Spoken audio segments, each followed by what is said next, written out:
Alright guys, so I want to start this video out with a giveaway. So this is going to be a Q&A video, but this giveaway I think is probably one of the coolest videos or coolest giveaways I'll ever do on this channel. So the Arnold Schwarzenegger Museum in Austria, which is basically Arnold's childhood home turned into a museum, they contacted me and they sent me these replica statues. So this is the same statue that you would see outside of the Arnold Classic at the Convention Center in Columbus, Ohio. And this is also the same statue that is out in front of the Arnold Classic Museum at his childhood home. So these are replica statues in gold and bronze. And they're actually very, very detailed. Very, very cool. But the coolest thing about these is they sent me two.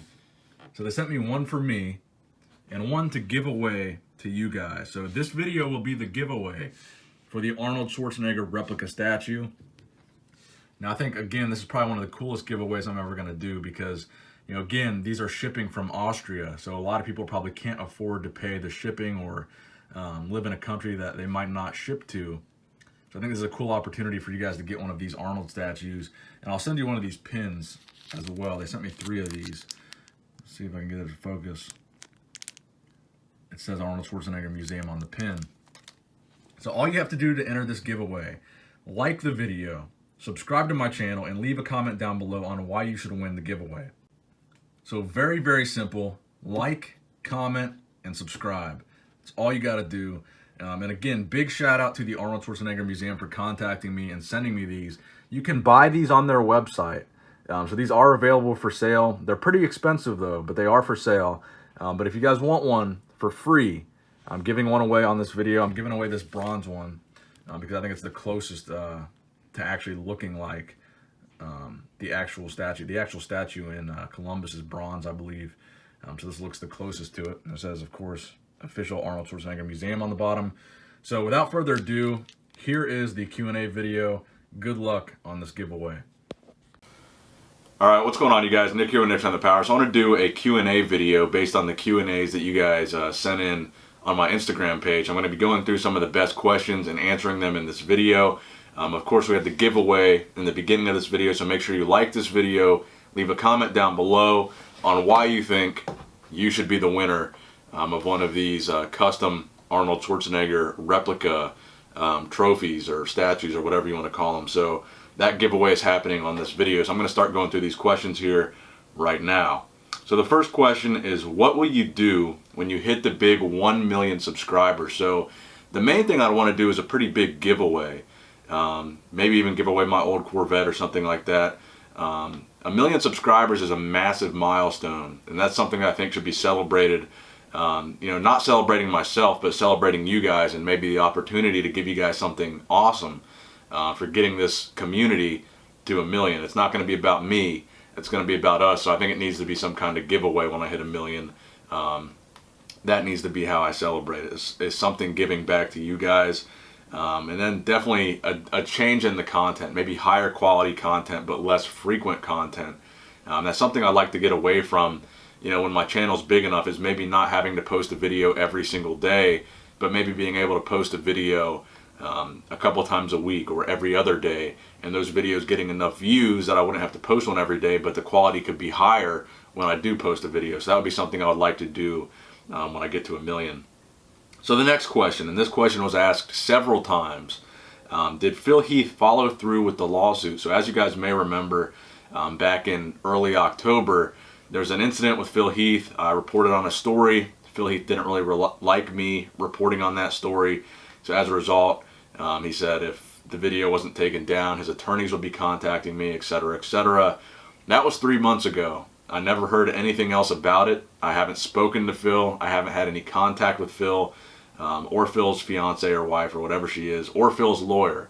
So I've had no further interaction with anybody involved, no further mention of any kind of lawsuit, and hopefully it stays that way. I really don't want to go down that road. I really, you know, it just sounds like a big pain in the ass for everybody involved, even though I think I would have nothing to worry about. It just seems like something that could easily be avoided. I did want to say, I heard that Phil was thinking about starting his own podcast. Here on YouTube. I believe he was going to do a YouTube series of that podcast. So while I haven't spoken to Phil at all over the past 3 months, I think a good way that we could resolve this would be for Phil to have me on his podcast. I wouldn't post it on my channel. I wouldn't post any of it on my channel. I'd let him get all the views from it, because I think a lot of people are still interested to see Phil and I resolve this problem. However we're going to resolve it, whether we talk it out, whether Phil wants to chew me out, whatever Phil wants to say to me, I think it would be a good opportunity for Phil to get that off his chest. And it would get a lot of views for Phil just starting out his podcast. A lot of people were following, what was going on between me and Phil. And I think if he titled that podcast right, and made that kind of the resolution to the problem, that podcast would be either us working things out or Phil saying whatever he wants to say. Like I said, if he wants to cuss me out, if I said he wants to, just whatever Phil wants to say, I wouldn't ask Phil any questions. I would let Phil say to me whatever he thinks about, a bodybuilding commentary channel, whatever he thinks about my criticisms of his Olympia appearance, whatever he thinks about my reporting of that particular story. I would let Phil say whatever he wants to me, and I'd let him have all the views from it. I wouldn't post it on my channel. I think that would be a good way for us to resolve this, rather than going down the legal route, which I don't think we're going to. I don't think either of us really want to do that. I think if he had me on this podcast, just a lot of people would watch it, because so many people ask me about the lawsuit. So many people ask me about Phil Heath. I think a lot of people want to see what the final chapter in that story is. I think it would just be an interesting podcast. So I just want to put that offer out there. If Phil's watching this, I'd be happy to come on your podcast and let you say whatever you want to say to me. And we could work this out through conversation. You could get a lot of views from it. You could get a lot of traction for your podcast. And I would promote it using my platform. So I just want to put that offer out there. It doesn't have to be, I'm going to sue you, we got to be enemies forever. It doesn't have to be that kind of thing. I think I'm going to be around for a while. I'm going to be at all these expos. We're probably going to run into each other. It doesn't have to be ugly for the entirety of this, of this journey. So that's my offer to Phil Heath. And the answer to the question is no. I have not heard anything else about a lawsuit. Hopefully I never will. So here's a good question. Where do you see professional bodybuilding going in the next 5 years? So professional bodybuilding, I made a video about this where I think professional bodybuilding is changing. I think it's changing for the better. I think the mass monsters are no longer really being rewarded the way they used to be. Big Ramy placing as poorly as he did at the 2018 Olympia. And then obviously he had Phil Heath losing the title. I think bodybuilding is certainly changing, and over the next 5 years I think we're going to see some massive changes to bodybuilding. And what I think that's going to be is more aesthetic bodybuilders winning the Olympia, more downsized bodybuilders placing highly at the Olympia, and less of guys like Big Ramy being top 2 Olympia guys. I think they're certainly going in a new direction by crowning Sean Roden as the reigning Mr. Olympia. I think that was a big decision. I think that was a pivotal decision, emphasis on the word pivotal. So I think over the next 5 years, especially if we see Phil Heath not come back, and that's a topic for another video, if Phil Heath really decides not to come back and pursue getting his title back ever, I think it's pretty safe to say he won't be back in 2019. But if he never comes back, then over the next 5 years, we could see 5 different Olympia champions. If we're being honest about it, there's a very high potential that over the next 5 years, 5 different guys could win it. There's a very high probability that Sean could lose the title in 2019. Someone new could win, and that someone new might not be a dominant Mr. Olympia, and they could lose that in 2020, and we could see a bunch of changes at the Olympia. Or, we could see Sean Roden win it for the next 5 years. But again, Sean is an older guy. He's the oldest guy to ever win the Mr. Olympia. So the likelihood that he would continue to win it for 5 years, I think is pretty low. So I think in the next 5 years in professional bodybuilding, downsized bodybuilders, more emphasis on classic physique, and probably a couple different Mr. Olympia champions over the next 5 years. Even if Phil does come back in 2020, I could see him, if he comes back and wins, I could see him coming back, winning, saying, hey, look, I proved all you guys wrong. I tied the record, got rid of the gut, I'm done. I couldn't see Phil coming back, winning 8, then continuing to compete for 5 more years. So even if Phil did come back, I still think in the near future there's going to be multiple new Mr. Olympias in the upcoming 5 years. So let's go to the next question here. What do you mainly train for? Strength, size, function, or aesthetics? That's a good question. Right now, I don't train really as hard as I used to. I focus a lot more on growing my YouTube channel. It just takes up a lot of my time. Posting a video every day, it really does become a very time-consuming thing. People think that YouTubers have it made, It's like the easiest job in the world. But I think if you treat YouTube, being a YouTuber, like an actual job, and every day you say, okay, I'm going to set out 5 or 6 hours today to research videos, come up with video topics, come up with video ideas for the next week, to put that video together, to edit that video, upload that video, read the comments, reply to the comments, try to make an effort to interact with people once you post that video. It becomes a really time-consuming job, to be honest with you guys. And the bigger my channel gets, the more comments I have to read, the more comments I have to reply to, and just the more interaction overall. And it just takes up a lot of time. So overall, you know, I used to work out every single day, maybe take one day off. I was obsessed with working out. My only goal, well, I had multiple goals. I did train for powerlifting for maybe 4 or 5 years, and I was really focused on that. I did a really powerlifting oriented training split, and I was really focused on hitting PRs every week and, you know, doing that whole powerlifting thing, and that was fun. And before that, I trained mostly for aesthetics. I wanted to have big arms, I wanted to have a big chest, I wanted to have a big muscular body, and that was the whole reason I was working out. And I was working out pretty much every single day to achieve that goal, because all I cared about, I was pretty vain back then, and pretty superficial, and all I cared about was just looking good and looking muscular. So then I did the bodybuilding thing, did the powerlifting thing, trained for a bodybuilding show, did the whole bodybuilding prep, cut down to like 145 pounds. So I did that style of training. Then when YouTube started taking off, I really cut back on the training to pretty much every other day, sometimes even less than that, because really, I didn't really care as much about looking good. I realized, okay, I'm never going to be a professional bodybuilder. I didn't really enjoy competing as a natural bodybuilder that much, so it was like, I'm not really I'm not really that motivated to keep training to compete as a natural bodybuilder, so training for aesthetics kind of went out the window. I kind of did everything that I really wanted to do with powerlifting. Some of the records and the PRs that I hit were pretty much as high as I wanted. I mean, that's really the only goals that I had, I achieved, and I kind of quit that and moved on to bodybuilding. Then my goal was just to do one natural bodybuilding show. I did that, and you know, I was kind of satisfied after that. I didn't really have any more goals. So right now, I just kind of train for the love of it, to enjoy training. I train when I feel like training. I train when I want to train. And I train what I want to train. I just train to enjoy it. I train to have fun. I train because I want to go to the gym. That's really the only reason I train right now. I have no specific goals, you know, no specific competitions. I just go to the gym and have fun. That's basically it. And most of my time, every single day, is spent doing something with the YouTube channel, whether it's editing videos, like I said, brainstorming ideas. And that's one thing that I think is very important. You know, a lot of people think being a YouTuber is just uploading that video that day, making that video, and you're done. But I do try to set aside a specific amount of time, hours per day, where I'll get out my notebook and I'll just write down ideas and just brainstorm as many video ideas as I can in that however many hour window. And I'll just fill this notebook just with, I've got 10 notebooks just full of ideas, because I'll do that so I have a good video for the next day or for the next week.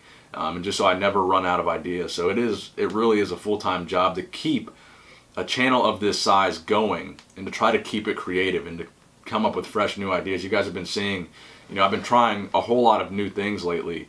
You know, different video formats with the face cam in the corner. This Q&A video, for example, I haven't done a Q&A since like 2017. This is the first Q&A video I've done in, you know, probably almost 2 years.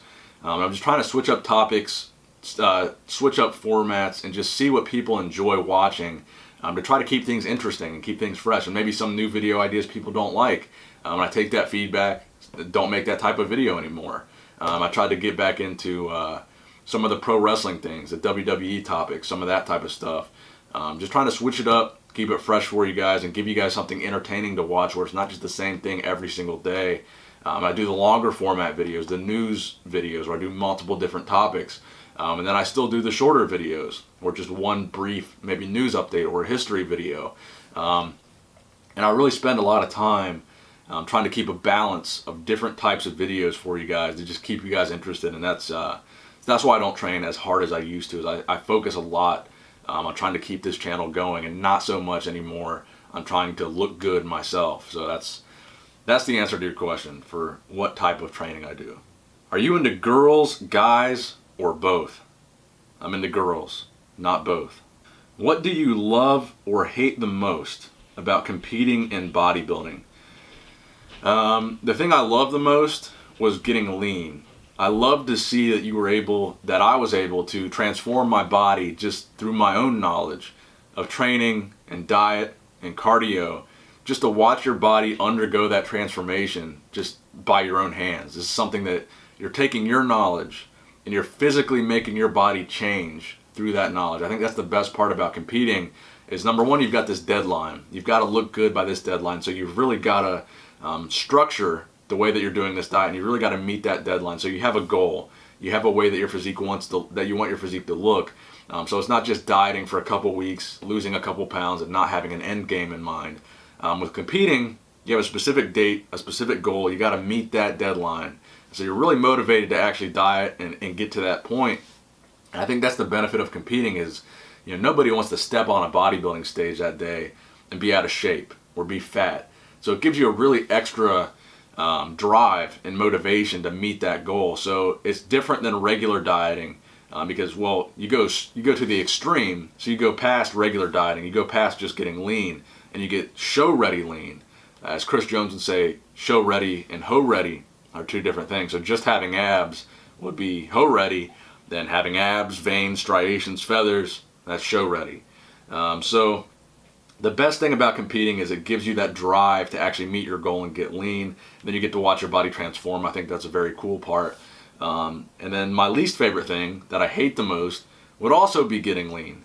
The things that you actually have to do during that process to get lean were the least enjoyable part about competing. I like to eat. I love food. I love to eat. And when I was dieting for that show, I cut out a lot of food that I love to eat. I cut out drinking entirely. Didn't go out on the weekends at all. Didn't have any beers with dinner. Didn't have any margaritas. No Mexican food. All that good stuff that I love and the things that, make life enjoyable, I cut that out for 8 weeks, 10 weeks, however long my prep was.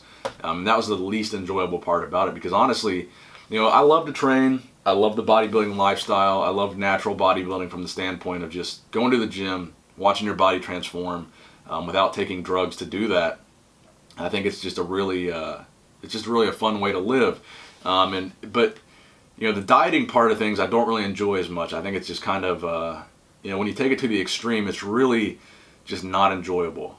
I like to go out and have fun. I like to go out to dinner. I like to go out to eat with my friends. I like to go out to drink with my friends. I'm not really a big party guy. I don't do any drugs. I drink occasionally, but it's just, I like to enjoy life. I don't like to cut out these things that I like to do. And really, for the only purpose of getting a bodybuilding trophy, a plastic trophy, to cut these things out for 3-4 months at a time, that's a long period of time to really not enjoy these things, to really not be able to go out and do these things. And if you're not pursuing this as a career, it just doesn't seem like it's really worth it to cut out these fun, awesome things for 3 to 4 months at a time. So, yeah, man, that's the thing I enjoy the least is cutting out the food. The food's awesome. Will you ever box Kenny KO for charity? I've said this before, I will never box Kenny KO for charity, and I'll never probably do any type of event with Kenny KO for any reason whatsoever.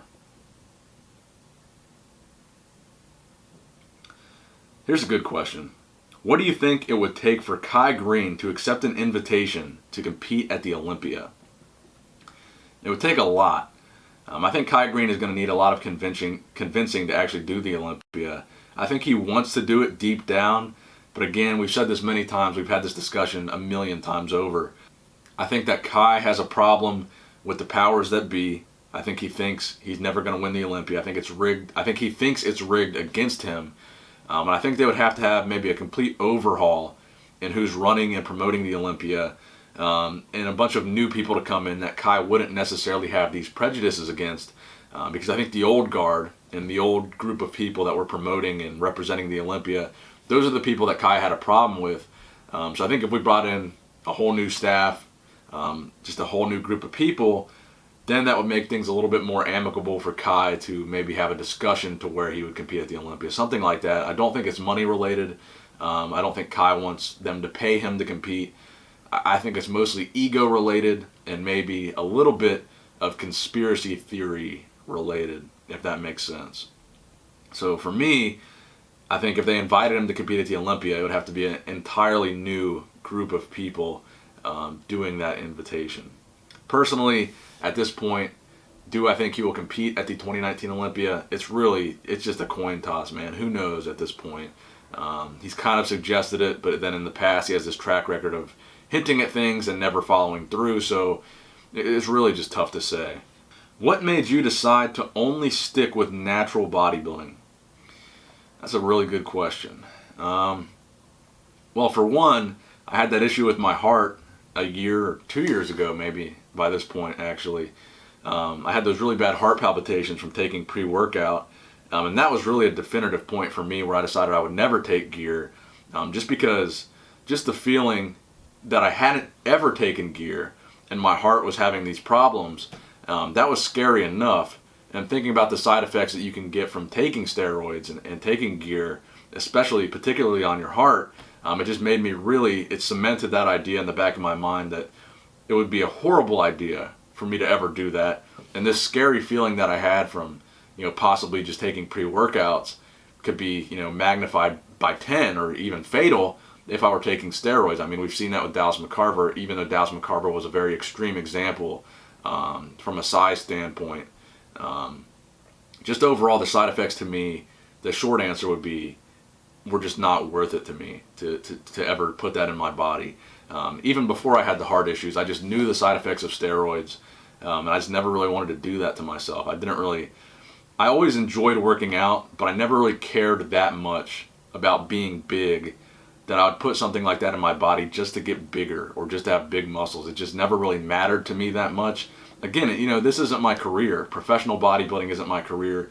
Even having a good physique still isn't really my career now. My career now is bodybuilding commentary, and I could really care less, what people think about my physique or how I look, because I don't compete, and I'm not a professional bodybuilder, and I really don't care about it that much anymore. And just putting that in my body is never something that has seemed worth it. Even when I cared about, even when I was training like crazy to get big naturally, I still really didn't care to that extent that I'd put something else in my body to get even bigger. It just really didn't matter to me that much how I looked. So that's the short answer, man. I just don't care enough to put steroids in my body and to sacrifice to get those side effects, man. It just seems too dangerous and kind of stupid to me. So let's go to the next question here. All right, so this guy asks, do you bow hunt or just shoot for fun? So you guys may have seen some of the videos on my Instagram of me shooting bows. I'm a little bit into archery, just going to a shooting range and just shooting the bows, but I've never hunted. I've never bow hunted. I've never hunted with a gun. Never hunted any form of game. I just enjoy shooting bows, shooting shotguns, shooting my Glock. I just enjoy shooting at targets. I don't hunt though. So, when did you first start bodybuilding, and at what age did you start competing? So I first started going to the gym or bodybuilding when I was 12 or 13 years old. 8th grade, going into my freshman year of high school, is when I started going to the gym consistently on a daily basis with my dad. So that's when I guess you could say I started. So when I started, I was just focused on training and just kind of learning how to train my body. Didn't really focus much on diet. Later years in high school, I got kind of more focused on eating more and eating a lot to try to put on size, but I still didn't really have a focused knowledge or approach to actually how to bulk correctly or how to actually put on muscle and not fat, or not as much fat, I should say. So really, I didn't really take bodybuilding seriously until maybe I got into college. That's the first time I really did like a really strict diet, a really strict cut, and tried to get lean that freshman year of college when I was maybe 18 or 19. But all throughout high school, my limited, knowledge of dieting was just eat a lot, train a lot, build muscle. And I did that basically without dieting for maybe the first 6 or 7 years that I worked out. So that was basically the beginning of me getting into bodybuilding, and it was my dad that got me into it. So college was the first time I ever took dieting seriously. Then let's see, how old was I when I did that first natural bodybuilding show? I'm 25 now, and that natural bodybuilding show was in 2016. So I was either 22 or 23. Probably 23 when I did that first natural bodybuilding show.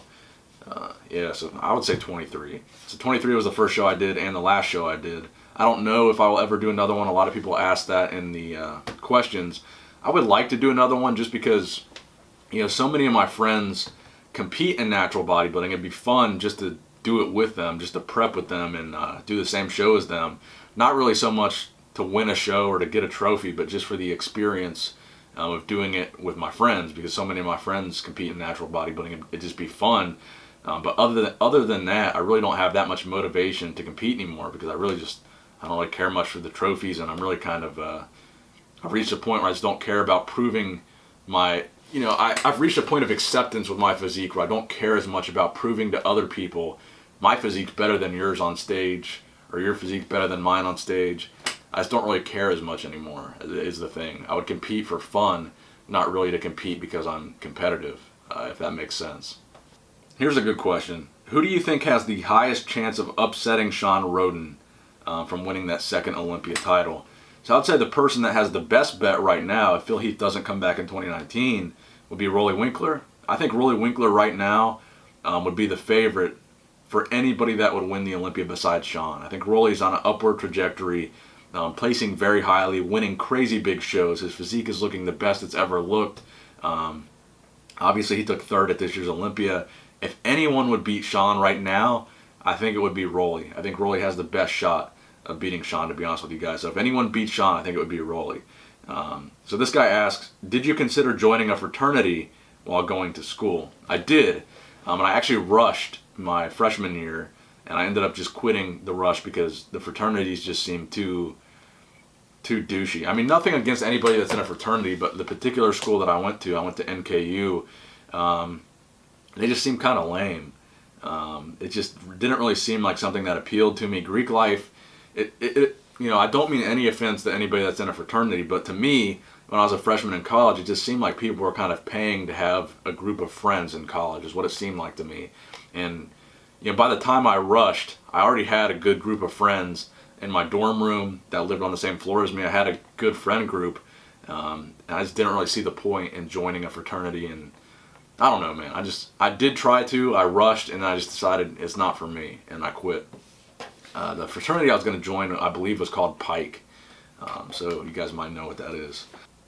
Here's a funny question. How much do you smoke since you've had a deep voice since kindergarten? I've actually never smoked a cigarette in my entire life. And I haven't smoked anything else since I was like 18 or 19. So I don't smoke at all. Here's a good question. If you had to make a channel about something not related to sports or bodybuilding, what would it be about? I'd make an outdoors channel. I think an outdoors channel would be fun. You know, camping, hiking, just being in nature, shooting, archery, guns, just that type of thing I think would be fun. But YouTube seems to frown upon those type of things and demonetize and just kind of try to smother anything that's kind of gun related or hunting related, or just anything that could be construed as conservative seems to get stifled by YouTube. So I would like to do that, but it probably wouldn't be a good idea.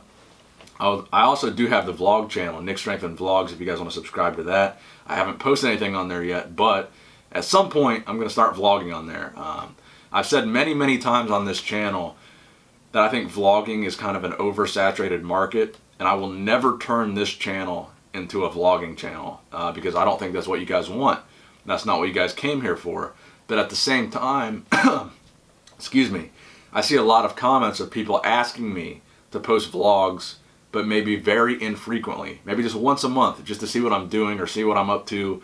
There are a lot of people that seem like they would be interested in that on a very infrequent basis. I would never be a daily vlogger. I could never do that. It just seems like it would be redundant and very boring.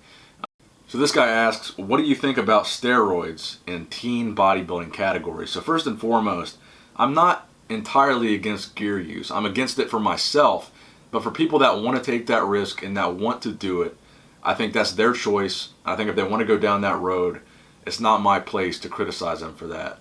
People make all kinds of choices for their life that might be detrimental to their health, but if it's something they love and enjoy, if you love professional bodybuilding and you enjoy professional bodybuilding, or you enjoy bodybuilding at a high level and you got to take gear to get to that point, I have no problem with that. If that's your choice and you want to take that risk, I'm not going to fault you for that. But me personally, I would promote natural bodybuilding, and I want to be natural. I want to stay natural, and I would encourage people to stay natural. Now, this kid asked specifically about teenage bodybuilding. I think teenage bodybuilding, there's no place for steroids. I don't think steroids should be introduced to any of the teen categories. And I think if you're a teenager competing right now, you should not take steroids. You should not do it. If you're going to take it, I think you should wait until maybe your early to mid 20s. I think that would probably be the best time for you to take it if you were going to. Now, I'm not a doctor. It's not medical advice. But I don't think any teenager should be taking steroids that early in their life. Okay? Just don't do it. All right, so this guy asked me, do you hate Phil Heath? If so, why? I don't hate Phil Heath. I really don't. People think I hate him. People think I troll him. People think I dislike him. I do not hate Phil Heath. I do not troll Phil Heath. I do not dislike Phil Heath. Phil Heath, for lack of a better word, he is a legend in bodybuilding. He has won 7 Mr. Olympia titles, the same amount that Arnold Schwarzenegger has won. Has Phil Heath had a really bad distended gut at the Olympia? Yes. Have I made a lot of videos about the fact that Phil Heath had a distended gut at the Olympia? Yes. Am I doing that to troll Phil Heath? No. The reason why I make so many videos about it, specifically this year, is because Phil Heath was the 7-time Mr. Olympia. A lot of people thought he was going to win the 2018 Mr. Olympia. So when he lost the 2018 Mr. Olympia, the biggest question on everybody's mind is, why did Phil lose? Why did Sean win? What was wrong with Phil Heath that 7-time Mr. Olympia Phil Heath is now no longer Mr. Olympia? That's why we focus so heavily on the gut.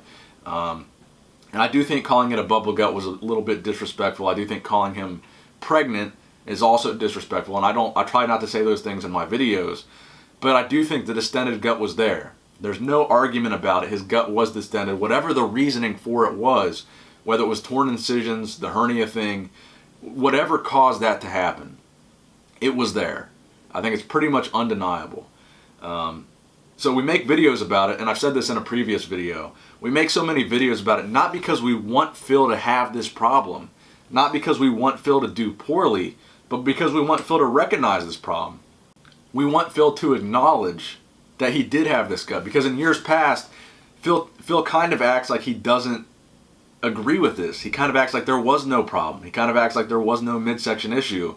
And he hasn't really acknowledged the fact that the issue was there. So we're not saying this because we want him to have a gut. We're not saying this because we want him to fail.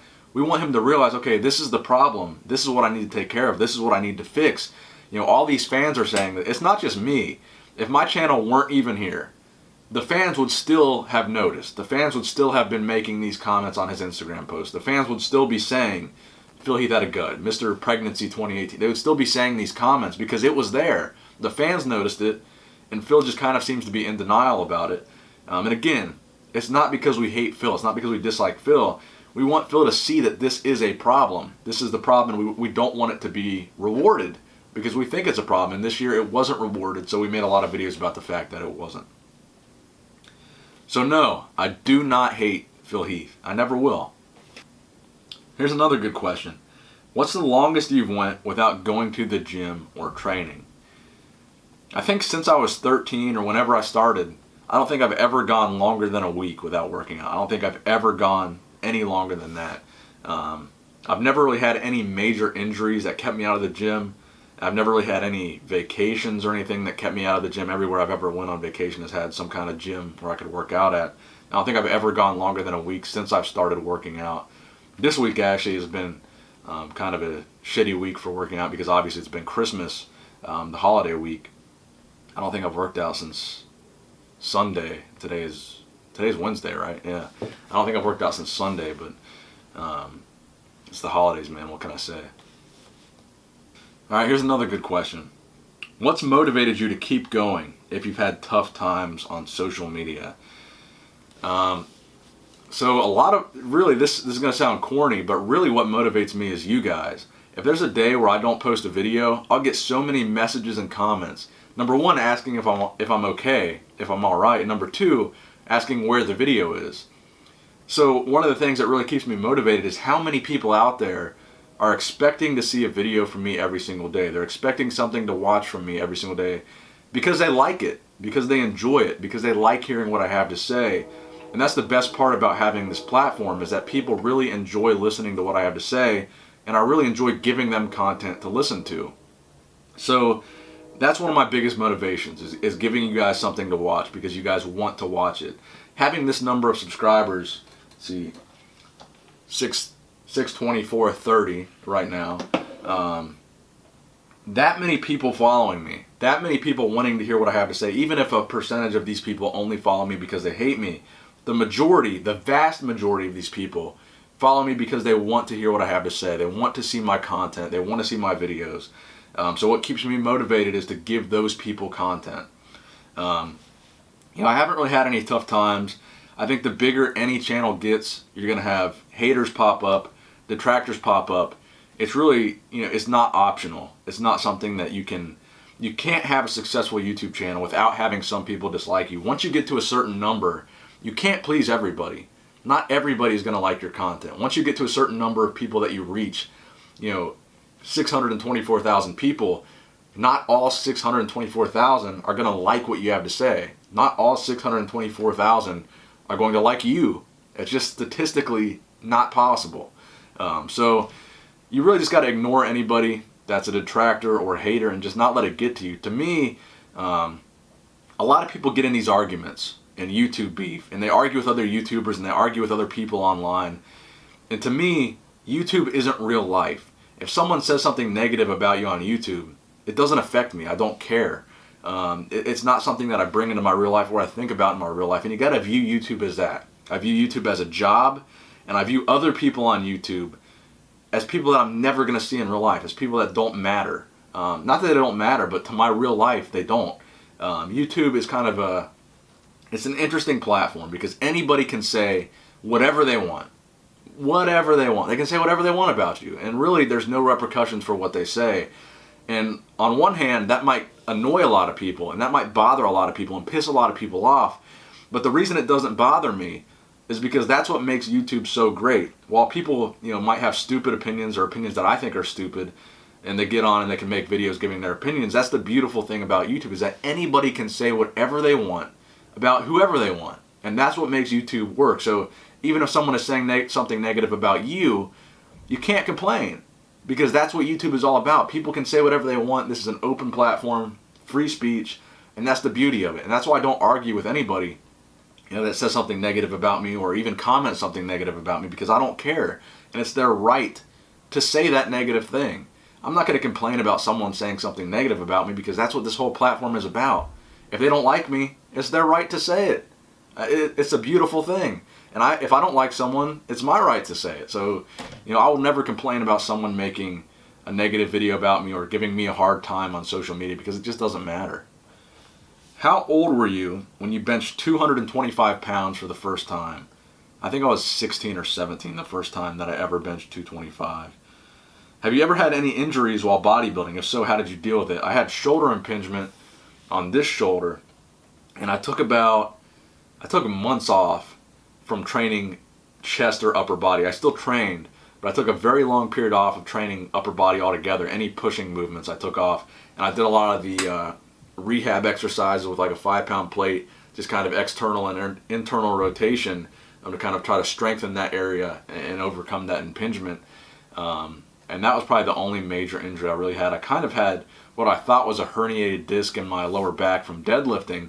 And that's actually why I stopped deadlifting heavy. I don't deadlift heavy at all anymore. The most I ever got up to was like a 535-pound deadlift. But I had like this extreme sharp burning pain in my lower back after every deadlift session. So I just quit deadlifting heavy, and I never really ever went back to deadlifting heavy. So that was an injury, I'm sure, but I never got it diagnosed or got it looked at, which I probably should have. I just quit deadlifting heavy. What's your current height and current weight? I'm currently about 5 foot 10 inches tall, probably around 200 pounds right now, since Christmas just ended, and you know, I did not follow any type of diet for the past 5 or 6 days. So probably around 200 right now. Hopefully in the next couple of weeks I'll get back down in the mid to high 180s where I belong. But right now, probably around 200 pounds. How do you think Arnold's son is going to do when he competes? So I'm assuming he's referring to Joseph Bania, who is going to be doing a classic physique competition at some point. I think he's going to do very well. I'm actually really very confident that he's going to be successful at classic physique. He said he's going to take a very long time to prepare. He's going to take several years before he competes to actually train and build his physique up. Naturally, he said, too. So I think he's actually going to do very well. So I'm very confident in Joseph Bania's competitive future in classic physique. When will you get Bill Pearl for a podcast or interview? I would love to have Bill Pearl on here for an interview. If Bill Pearl, if you're watching this, if anybody that knows Bill Pearl is watching this, I would absolutely love to have him on here and talk to him for however long he wants to talk. So I would love to make that happen. What were your thoughts on Generation Iron 3? So to be honest with you guys, I bought it on iTunes for $20 or whatever it was to stream that movie, and I wasn't that impressed. I thought $20, number one, was a ripoff. I think overall it was a decent movie for a bodybuilding movie. Bodybuilding movies typically, the bar isn't set very high. So for a bodybuilding movie, it was decent. Would I pay $20 to watch it again? Hell no. Have you seen the recent Ronnie Coleman documentary on Netflix, and what did you think?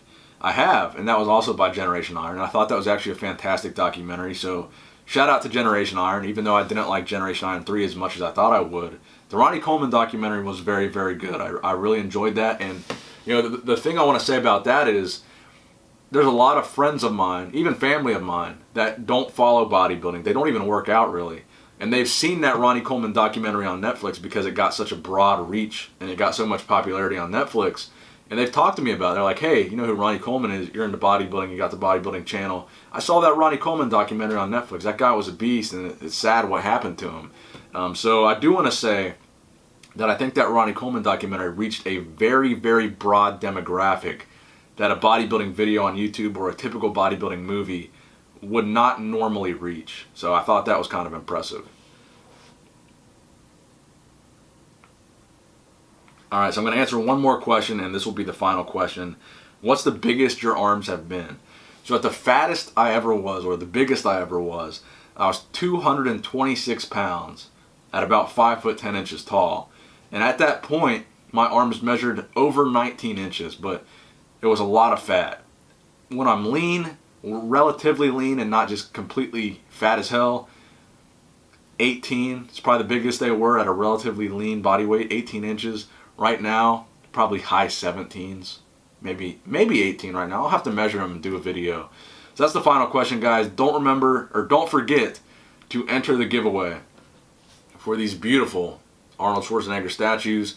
Like the video, subscribe, and comment why you should win one of these in the comment section below. Thank you guys for watching the video, and please give it a thumbs up if you enjoyed it. Nick Strength and Power, signing out.